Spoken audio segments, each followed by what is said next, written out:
अज़ीज़ान गिरामी मोहतरम हज़रात, अस्सलामु अलैकुम रहमतुल्लाहि व बरकातुहू।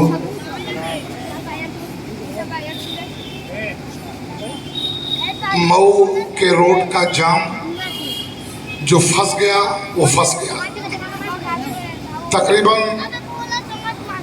2 रास्ते थे शीतला माँ के मंदिर और दोनों रास्ता खुदा पड़ा है।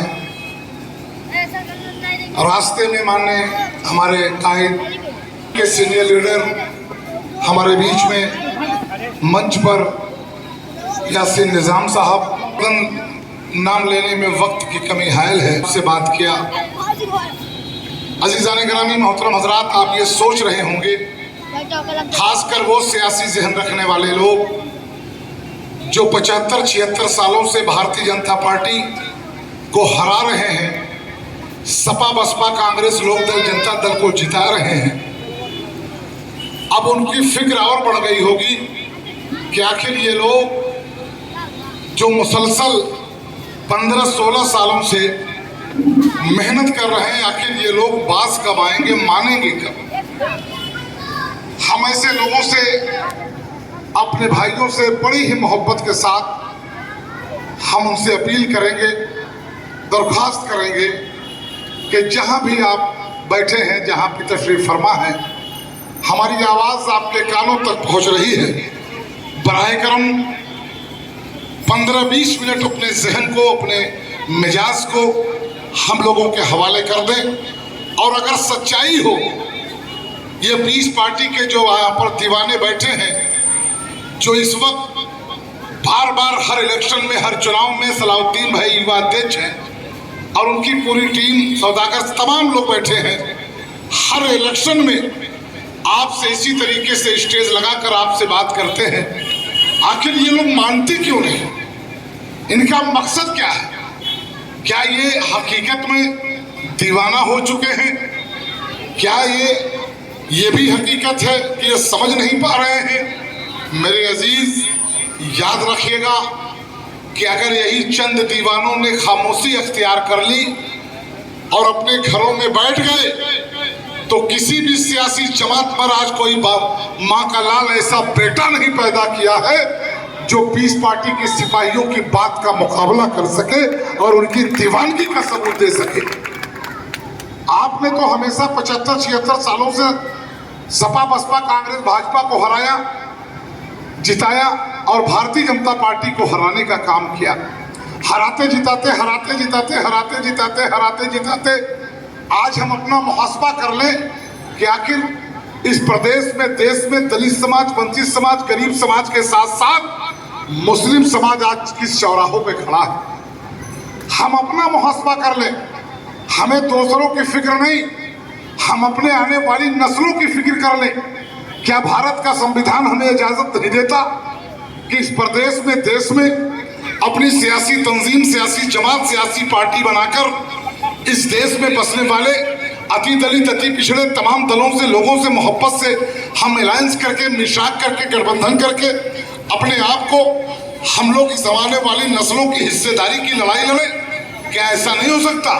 बिल्कुल हो सकता है। और यही एक लफ्ज है जो डॉक्टर अयूब साहब को और उनके सिपाहियों को दीवाना बना रखा है, क्योंकि अफरोज बादल कमोबेश हमेशा ये कहता आया है कि इन दीवानों को तहकीर से दीवाना न कहो, दीवाना बहुत सोचकर दीवाना बने हैं और दीवानों को दुनिया की नजर देख रही है, दीवाना खुदा जाने कहां देख रहा है। ये तो हिस्सेदारी की बात कर रहे हैं, ये तो आज आपको ताकत देने की बात कर रहे हैं। मेरे अजीज, मुल्क को आज़ाद हुए तकरीबन 56-57 साल, 75-76 साल बीत गए। इन आज़ादी के बाद आखिर हमने क्या खोया और समाज के लोगों ने क्या पाया? आज सियासी कुव्वत के एतबार से, सियासी ताकत के एतबार से आज हमारे हालात ऐसा क्यों हो गए? इसी पर 20 पार्टी के सिपाही कमोबेश जब भी चुनाव आता है अपने उम्मीदवार कमजोर ही सही लेकिन लेके मैदान में खड़े हैं। और हमें यकीन है कि हमारा याकूब अंसारी, जिसका चुनाव निशान कांच का गिलास है, बज़ाहिर वो दौलत की बुनियाद पर कमजोर हो सकता है, बाहुबली की बुनियाद पर कमजोर हो सकता है, लेकिन जिस दिन मऊ घोसी के गयूर हमारे भाइयों ने अगर उसे ताकत दे दिया तो उससे मजबूत कोई नजर नहीं आएगा। न राय साहब आएंगे, न शाह साहब आएंगे। अरे आप कैसे, कब, कितना बर्दाश्त करोगे भाई? इससे पहले आपने जिसको मेंबर ऑफ पार्लियामेंट बनाया था 5 साल तक चेहरा नहीं देख पाए आप। एक राय साहब गए तो दूसरे राय साहब आ गए। क्या गारंटी है कि इनका चेहरा आप देख पाओगे? 5 साल तक पता ही नहीं चला कि हमने सांसद पैदा किया था। हमने हकीकत में, और फिर दूसरे राय साहब को, क्या यहाँ पर पीस पार्टी की क़यादत में अगर हम लोगों ने अपना उम्मीदवार दिया है और आपके वोटों की हिमायत हो जाए तो मैं दावे के साथ कहता हूं कि आप चुनाव जीतेंगे। और अगर नहीं जीतते हैं तो 2027 में आपके वोटों के बदौलत जिसको कर्ज लगेगी इंशाअल्लाह वो हाथ मिलाता नजर आएगा, आपसे आपकी औकात दिखाता नजर आएगा, आपसे मोहब्बत के साथ आपसे अपील करता नजर आएगा। यही तरीका है इस मुल्क में जीने का। जिस समाज के पास अपनी पार्टी, अपना झंडा, वो समाज आज हिस्सेदार है। हम अगर यकीनन अकल नहीं लगा सकते तो कम से कम नकल तो कर ले साहब। छोटे छोटे समाज के लोग आज पार्टी बनाए तो आज उनके पास पार्टनरी का सबूत है। आप देखिए राजभर समाज आज से 15 साल 20 साल पहले किसी जमात, किसी पार्टी का हिस्सा हुआ करता था। उसने अपनी पार्टी बनाई तो आपने देखा होगा कि आज की तारीख में मोदी जी ने उसे हिस्सेदारी दे दिया और पार्टी बनाकर, पार्टनर बनाकर आपके सामने बैठा दिया। इसी साथ एक छोटा सा समाज, राजभर समाज, आज वो हिस्सेदार हो गया। निषाद समाज जो बेचारे कभी तालाबों की जीनत हुआ करते थे, जब पार्टी बनाया तो योगी जी, मोदी जी ने उसे पार्टनर बना लिया। आज हिस्सेदार, आज आपके सामने हिस्सेदार हो गया। एक छोटा सा समाज जिसे पटेल समाज कहा जाता है, जब उन्होंने अपनी पार्टी, अपना झंडा बनाया तो आपने देखा कि मोदी जी अनुप्रिया पटेल को हिस्सेदार बना लिया। आज वो समाज हिस्सेदार हो गया है। अल्लाह वालों, आप कब समझोगे इस जमीन पर अगर हकीकत में बाबा साहब अम्बेडकर ने हमें भारत के संविधान में हक दिया है कि आओ आप अपने हक को, हकूक को ले लो, तो याद रखना उसी संविधान ने हमें यह भी हक दिया है कि उस समाज को तब तक सम्मान नहीं मिल सकता, उस समाज को तब तक हिस्सेदारी नहीं मिल सकती जब तक अपने पैरों पे खड़े होकर अपने बीच से अपना कोई रहबर नहीं करा सकता, अपना कोई लीडर नहीं पैदा कर सकता। और जब तक नहीं करेंगे तब तक हमें कोई कुछ देने वाला नहीं है। यही वो फिक्र है जो हम लोग, हमारे राय, हमारे कायद, हमारे राष्ट्रीय अध्यक्ष डॉक्टर मोहम्मद अय्यूब साहब, आप अच्छा एक ईमानदारी से बताना, खासकर वो लोग जो समाजवादी का परचम लेकर अंगड़ाइयां ले रहे हैं कि मेरा राय जीतेगा, जो बसपा के परचम लेकर अपनी बहन जी को जिता रहे हैं, आप बताओ कि उस जीत में आपको क्या मिलने वाला? 76 साल हो गए मुल्क को आजाद हुए, हमने जिसे हराया, आज बाबा साहब हमें बुलडोजर लेके ढूंढ रहे हैं भाजपा के नाम पर, और हमने जिसे जिताया वो भी हमारा ना हुआ। न खुदा ही मिला, न सनम ही मिला, न इधर के हुए न उधर के हुए, आज बीच चौराहे पर खड़े हैं। मैं सच्चाई के साथ कहता हूं, एक मिसाल देके अपनी बात को आगे बढ़ाना चाहता हूं। ये तमाम दुकानें लगी हैं आपके सामने, एक दुकान अगर यहाँ पर आप भी लगा लोगे तो ग्राहक आएंगे, इंशाअल्लाह का वादा है रिस्क देने का। एक तीसरी दुकान लग जाए, खीरीबाग का मैदान का बिल्कुल सस्ता जाएगा। लेकिन हम लोग कोई दुकान न लगाएं, चौराहे पे खड़े होकर सारी दुकानों की बुराई करें, कहीं इसका मामला नहीं सही है, इनका सामान नहीं सही है, इनका चाय नहीं सही है, तो सारे दुकान वाले हमारे दुश्मन हो जाएंगे। अगर उसी के बगल में हम दुकान खोल लें तो पड़ोसी हो जाएंगे, हमें इज्जत मिल जाएगी। हम सियासत के मैदान में 76 सालों से कभी इनका जिंदाबाद, कभी उनका मुर्दाबाद, अगर काश की इस पर काम किए होते तो आज की तारीख में आपके पास, हमारे पास भी हमारे आने वाली नस्लों की हिस्सेदारी का इस मुल्क में यहाँ की हुक्मरान तय कर चुके होते। मेरे अजीज, जिस डॉक्टर अय्यूब को लोग, सपा बसपा कांग्रेस के लोग, हमारे भाई पानी बगैर पानी पिए जो बड़ी तादाद में जिसको कोसते हैं कि अल्लाह जाने डॉक्टर अय्यूब को क्या हो गया, याद रखना अगर डॉक्टर अय्यूब साहब का मकसद सिर्फ विधायक, एमपी और मंत्री बनना होता तो सबको पता है कि लखनऊ में दुकानें खुली हैं, कोई भी चले धन के बुनियाद पर टिकट लेके चला आए। और अल्लाह ने मेरे रहबर को इतना दिया है कि एक ही वक्त में चाहे तो 4-5 टिकट खरीद सकता है, 4-5 टिकट। लेकिन डॉक्टर अयूब को पता है कि पार्लियामेंट में एमपी विधायक नहीं बोलते, पार्लियामेंट और असेंबली में पार्टी बोला करती है, पार्टी के मुखिया बोला करते हैं, पार्टी का मैनिफेस्टो बोलता है, पार्टी का आईन बोलता है, पार्टी का बायोलॉजी बोलता है, पार्टी की घोषणा पत्र बोलती है। आप देखते हैं जब चुनाव खत्म होता है बाकायदे पार्लियामेंट सज जाती है, तमाम समाज की हिस्सेदारी तय होने लगती है। समाजवादी के नाम पर यादव भाई का बेटा आगे बैठकर हिस्सा लेने की बात करता है, बहुजन समाज के नाम पर दलित भाई का बेटा आगे बैठ के हिस्सा लेने की बात करता है, पंडित समाज का बेटा कांग्रेस के नाम पर आगे बैठ के हिस्सा लेने की बात करता है। लेकिन जब उसी पार्लियामेंट में अल्पसंख्यक मुस्लिम समाज, वंचित समाज, दलित समाज का मामला आता है तो एक भी सांसद ऐसे नहीं है 1947 से लेकर आज तक कि जो बैठकर आपके हुकूक की बात कर सके, क्योंकि पार्लियामेंट का यह वसूल है कि पार्लियामेंट में पार्टी की आईन और पार्टी का मैनिफेस्टो बोलेगा।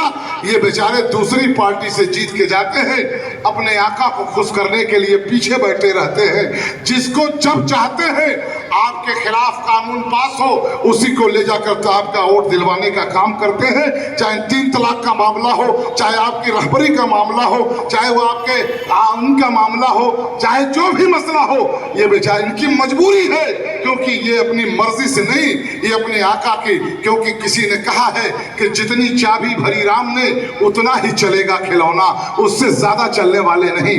आखिरी में एक अपील करते हुए, क्योंकि कुछ ही देर के बाद ईशा की अजान होगी और हमें उम्मीद है कि अगर हमारे कायद डॉक्टर अयूब साहब को आने में देर होगा तो मैं चाहूंगा कि ईशा के बाद तो आप लोग बैठे और सुने डॉक्टर अयूब साहब को। अगर लगता है कि डॉक्टर साहब गलत कह रहे हैं तो यहीं बैठेंगे टेबल पर, आप उन्हें समझाने का काम करें, क्योंकि 15-16 साल हो गया ये दीवाने दर दर के हम लोग ठोकर खा रहे हैं, हमें पता ही नहीं।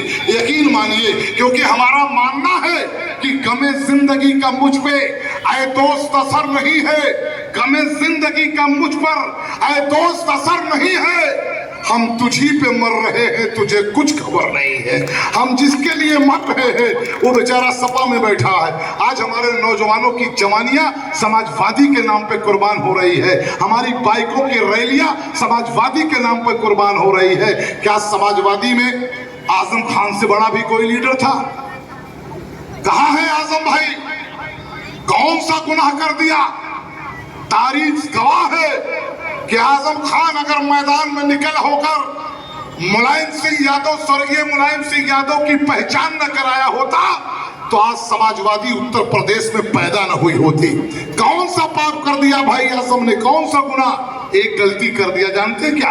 एक यूनिवर्सिटी बनाया, एक इदारा बनाया जिसका नाम रख दिया हजरत अल्लामा मौलाना शौकत अली जौहर अली, और आपने देखा कि सारे लोग एक हो गए, सारे लोग एक हो गए। अगर उसी यूनिवर्सिटी का नाम मुलायम सिंह यादव यूनिवर्सिटी रख दिए होते तो आज ये परेशानी ना आती। डॉक्टर लोहिया अल्लामा जौहर अली रख दिया। हमारे बीच में हमारे प्रत्याशी जी आगे, जोरदार तालियों से इस्तकबाल कर दे। याकूब अंसारी साहब तशरीफ फरमा है, आप जोरदार तालियों से आप इस्तकबाल कर दीजिए इंशाल्लाह। अभी आपके यहाँ प्रोग्राम करके हम लोग चले आ रहे हैं, बहुत शानदार। 80% गैर मुस्लिम भाई थे जो मर्यादा पुरुषोत्तम राम के वंशज थे। जब वहाँ पर तर्क के हिसाब से बात रखे गया तो सारे साथियों ने कहा कि नहीं, जरूरत है कि भारत में एक ऐसा लीडर हो जो हर समाज की बात करे, जो हर समाज की हिस्सेदारी की बात करे। और डॉक्टर अयूब साहब वहां से बोल के निकल चुके हैं, आपके बीच में पहुंचेंगे इंशाल्लाह। मैं सिर्फ आपसे ये कहने की गरज से हाजिर हुआ हूं कि ये चुनाव हकीकत में आपको लगता है कि हम जीत नहीं सकते, क्योंकि आप पहले से ही अपना फैसला कर लेते हैं कि जीतेगा वो जिसको हम वोट देंगे। नहीं, अगर आप अपनी ताकत को, अपने लोग, अपने वजूद को आप चाहते हो कि आने वाले कल में इंशाअल्लाह हमारा हमारा वजूद कायम हो और हर समाज की तरह हमारे बीच से भी हमारी हिस्सेदारी तय हो, तो हमें चुनाव निशान कांच के गिलास पर खड़े होकर वोट देना पड़ेगा और अपने वोट की गिनती करानी पड़ेगी। क्योंकि अलायंस और गठबंधन, आप देखिए दो गठबंधन बने हैं यहाँ, एक इंडिया गठबंधन है और दूसरा एनडीए गठबंधन है। एक माननीय मोदी जी के नेतृत्व में है, एक माननीय राहुल गांधी और अखिलेश जी के नेतृत्व में है। जब डॉक्टर मोहम्मद अय्यूब साहब ने मोदी जी से तो नहीं मगर अखिलेश जी से कहा कि भाई हम लोग भी छोटे छोटे दल हैं, हमारे लोग भी चाहते हैं कि आप हमें हिस्सेदार बना लो, तो मेरे अजीज किसी ने यकीन मानिए डॉक्टर साहब की आवाज पे आवाज लब्बैक नहीं कहा। क्योंकि अखिलेश को, राहुल को पता है कि जिस दिन हमारे बीच में हमारे कायद की आमद हो चुकी है, खड़े हो जाएं, डॉक्टर अय्यूब जिंदाबाद, पीस पार्टी जिंदाबाद, डॉक्टर अय्यूब संघर्ष करो, डॉक्टर अय्यूब संघर्ष करो, पीस पार्टी डॉक्टर अय्यूब, पीस पार्टी डॉक्टर अय्यूब, बुनकर का बेटा डॉक्टर अय्यूब, भारत का बेटा डॉक्टर अय्यूब, गरीबों का मसीहा डॉक्टर अय्यूब, गरीबों का मसीहा डॉक्टर अय्यूब, बुनकर का बेटा डॉक्टर अय्यूब, अपनी क़यादत जिंदाबाद, सबकी हिफाजत जिंदाबाद, सबकी हिफाजत जिंदाबाद, अपनी क़यादत जिंदाबाद, डॉक्टर अय्यूब जिंदाबाद,